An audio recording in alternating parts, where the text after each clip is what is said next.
จังยุดใส่ครีมรักษาฝ้าแรกๆล่ะเป็นฝ้าบ่หลายปานนี้ เป็นฝ้าประมาณเพียงนี้แหละที่จับมันขึ้นมาแล้วก็อยู่โหนกคิ้วแล้วก็อยู่นี่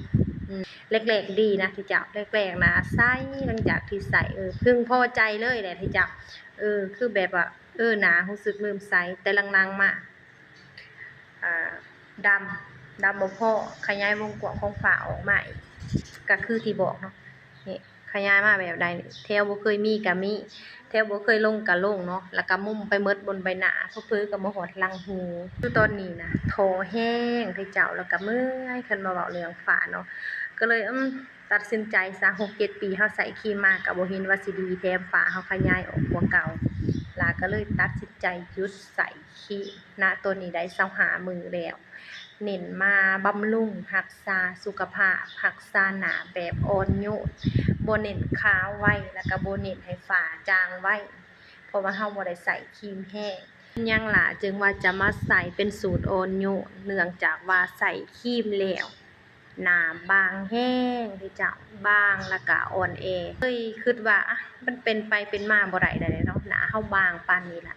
ก็เลยถอยออกมานี่คือจุดเริ่มแต่ไผที่ว่าใจร้อน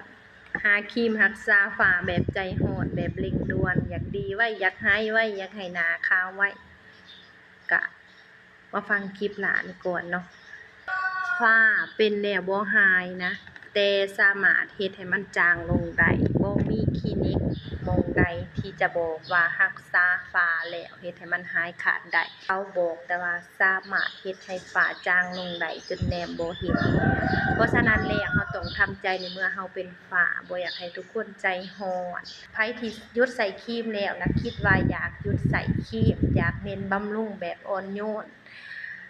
ฝากกดติดตามช่องของหลาไว้เนาะเพราะว่าหลาจะมาแชร์ประสบการณ์ทุกการเดินทางในการรักษาฝ้าแบบสูตรอ่อนโยนให้ทุกคนได้เบิ่งว่ามันจะดีขึ้นไปในทิศทางใดและไผนี้ที่พบประสบการณ์แบบนี้ใส่ทำอิฐคือประสบว่าใส่ว่าขาวบัดน้ำลังมาหน้าดำหน้าพังแล้วก็ฝ้าขยายหลายกว่าเก่าถ้าไผพบเหตุการณ์แบบนี้คอมเมนต์ใต้คอมเมนต์บอกกันแหน่มาแชร์ประสบการณ์กันแหน่ผู้ใดฟังแล้วรู้สึกว่าคลิปของหลามีประโยชน์ฝากพี่ฝากน้องฝากพ่อฝากแม่ฝากเพื่อนๆทุกคนเนาะช่วยเป็นกำลังใจกดไลค์กดแชร์แล้วก็กดติดตามเพื่อเป็นกำลังใจให้หลาได้ออกมาเฮ็ดคลิป